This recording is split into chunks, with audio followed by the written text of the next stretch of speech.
It is 3 a.m. on November 14th, 2024. The financial district of San Francisco is shrouded in a thick, cold fog. Inside the sleek, glass-walled headquarters of a Fortune 500 defense contractor, the silence is heavy. It's the kind of silence that usually signifies safety. But tonight, it signifies a breach. On the 42nd floor, inside the secured server room, the cooling fans are spinning at maximum velocity. A single red light begins to blink on the dashboard of the Chief Information Security Officer, Marcus.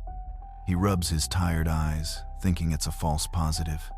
A glitch, a ghost in the machine. But as he zooms in on the network traffic logs, his blood turns to ice. A command line is executing script after script. It isn't a brute force attack battering against the firewall from the outside. It isn't a chaotic smash and grab. It is elegant, it is precise, and it is coming from inside the encrypted internal network. Specifically, it is originating from the workstation of the company's most celebrated employee, a senior DevOps engineer named Alex. For the past 6 months, Alex has been a myth within the company. He was the 10x engineer every recruiter dreams of. He wrote code with the speed of a machine. He patched vulnerabilities before they were even public. He never complained about overtime. He never asked for a raise. And curiously, he never turned on his camera during the Monday morning stand-ups. Bandwidth issues. He always typed in the chat. They thought Alex was just shy. They thought he was an eccentric genius living in a cabin in Oregon. They were wrong. 72 hours later, when a federal tactical team, clad in heavy body armor and wielding battering rams, smashed through the door of the apartment listed in Alex's HR file, they expected to find a master criminal. They were ready for a shootout. Instead, they found nothing. The apartment was a vacuum. No furniture, no clothes, no warmth, just a thick layer of dust undisturbed for months. The lease had been paid automatically by a shell company in Delaware. The electricity usage was zero. Alex did not exist. Or rather, the Alex they knew was never a human being. He was a digital phantom, a synthetic identity constructed from stolen birth certificates and AI-generated imagery. While the executives in San Francisco were toasting to their record-breaking quarter, Alex had been quietly siphoning millions of dollars in salary and exporting terabytes of classified missile guidance systems out of the country. But the horror of this story isn't about what was stolen. It's about who is left behind. Because Alex wasn't working alone.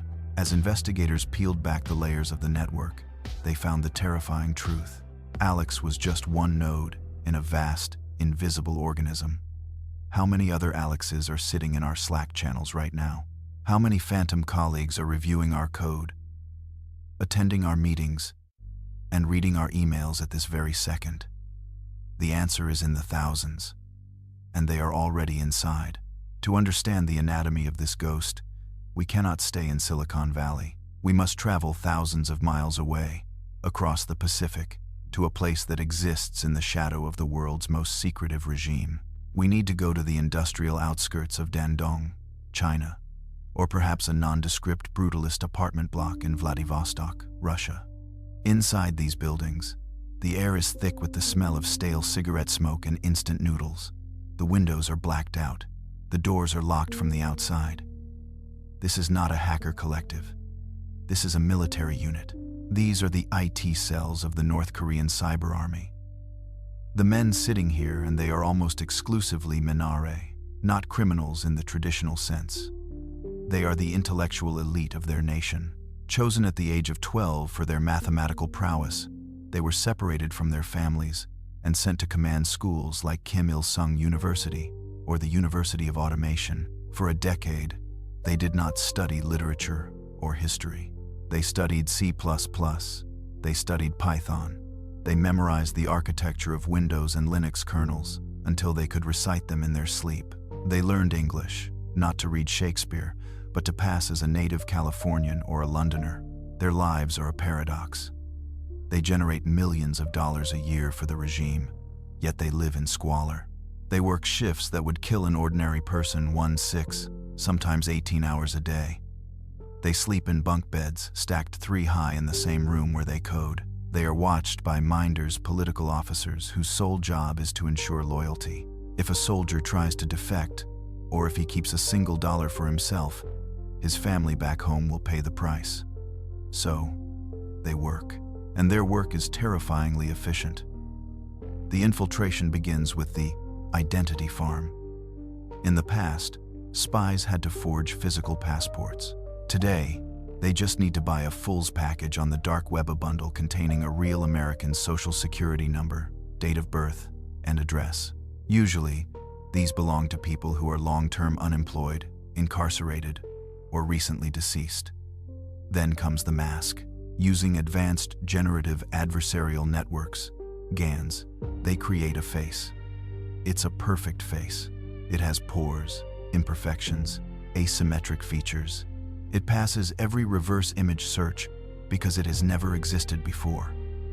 But the true genius lies in the interview. This is the Turing test of cybercrime. When a US tech company schedules a Zoom interview, the North Korean soldier sits in front of his screen, but he doesn't speak. This accent would give him away instantly. Instead, he uses a voice mule. In a separate window, a hired collaborator, sometimes a native English speaker, sometimes a sophisticated AI voice synthesizer answers the questions. The soldier simply moves his lips.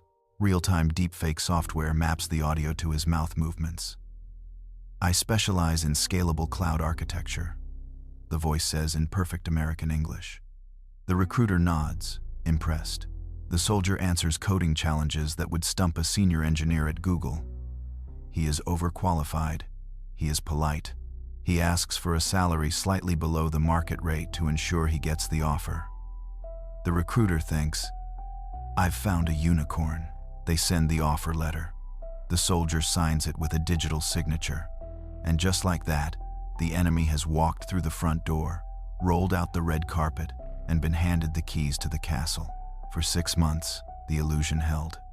Alex was promoted. He was given access to level 4 security clearance.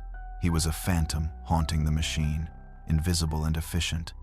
But in the digital world, every action leaves a scar. And Alex made a mistake. Not a coding mistake, but a physical one. It began with a routine audit by a junior analyst named Sarah. She wasn't looking for spies. She was looking for inefficiencies in the VPN tunnel. She noticed a peculiar anomaly in the connection logs for Alex's workstation. The logs showed that Alex was logging in from a residential IP address in Nashville, Tennessee. Everything looked green. But Sarah noticed the jitter, the variance in time it takes for data packets to travel. The jitter was consistently hitting 300 to 400 milliseconds. Sarah knew her physics. Light travels fast, but it's not instantaneous. A signal from Nashville to San Francisco should take 40 to 60 milliseconds. 300 milliseconds is the time it takes for a signal to travel across the Pacific Ocean. She flagged it. Potential VPN proxy usage. Then, the financial forensics team got involved. They looked at Alex's direct deposit requests. He didn't use a standard bank like Chase or Wells Fargo. He used a series of obscure fintech apps and digital wallets. The money didn't stay there. Within minutes of his paycheck landing, the funds were atomized, broken into thousands of tiny transactions, sent through crypto tumblers, services designed to mix digital currency, to obscure its origin, then reassembled in wallets hosted on servers in China and Russia. The pattern was unmistakable. It matched the Lazarus Group signatures provided by the FBI. The company went into silent panic mode. They couldn't just fire him. If Alex knew he was burned, he might deploy a logic bomb malware designed to wipe the servers upon his termination. They called the FBI. The decision was made to trace the physical connection. The IP address in Nashville was real. It wasn't a proxy server in a data center. It was a residential home. A nice, suburban 2-story house with a manicured lawn and a minivan in the driveway. Surveillance teams set up a perimeter. They watched the house for 3 days. They expected to see a team of operatives. Instead, they saw a woman in her 40 seconds, taking her kids to soccer practice. She brought in groceries. She walked the dog. It didn't make sense. Was she a sleeper agent?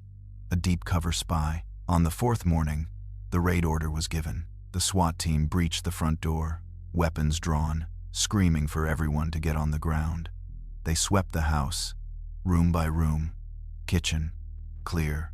Bedrooms, clear. Then they reached the basement. The air in the basement was hot, swelteringly hot. The hum was deafening. There, on hastily assembled wooden racks, sat the Alex entity. But not just Alex. 85 laptop computers were lined up in rows. All of them were open.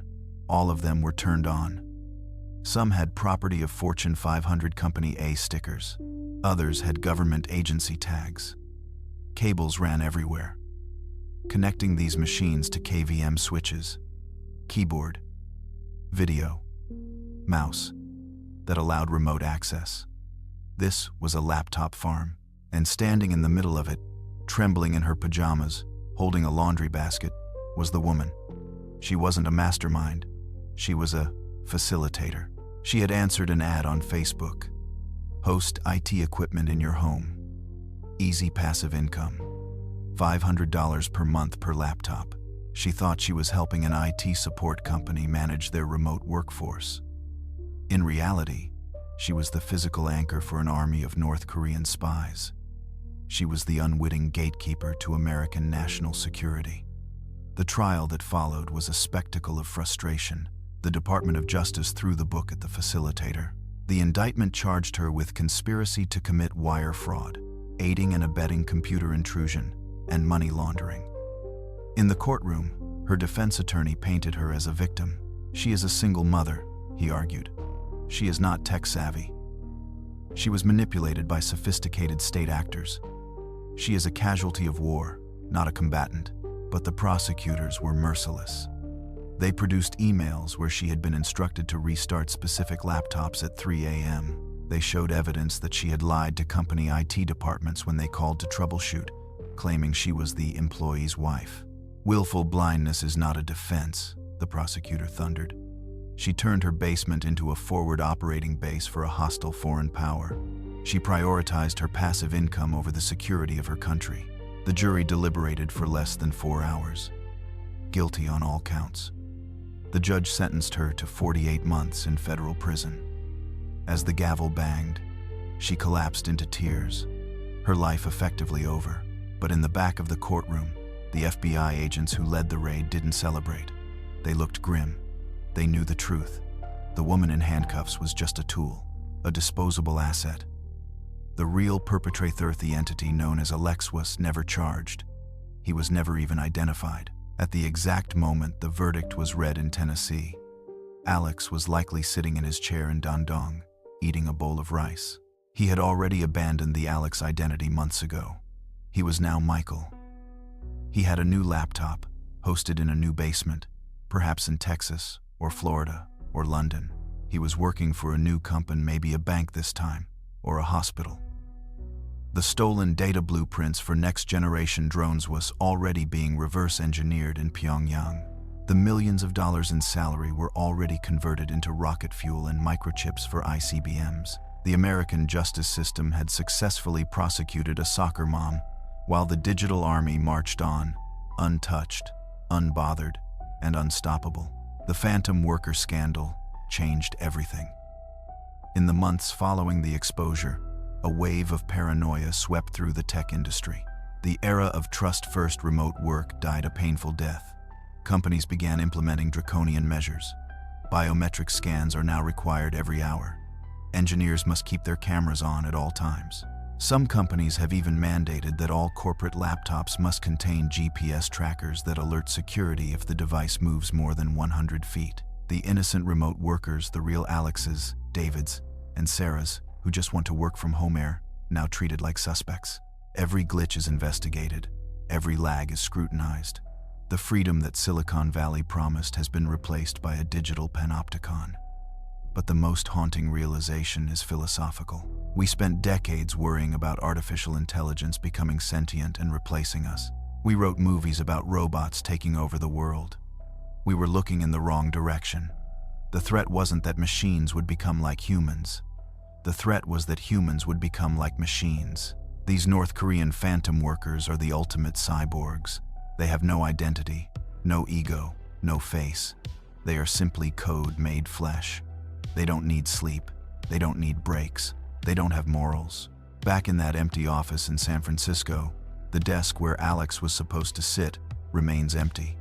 The company removed the chair. No one wants to sit there. But sometimes, late at night, when the servers hum in the darkness, the security team still checks the logs. They look for the jitter. They look for the 300 millisecond delay because they know the ghosts are still out there. They know that somewhere in the vast, tangled web of the internet, someone is typing and waiting for us to blink.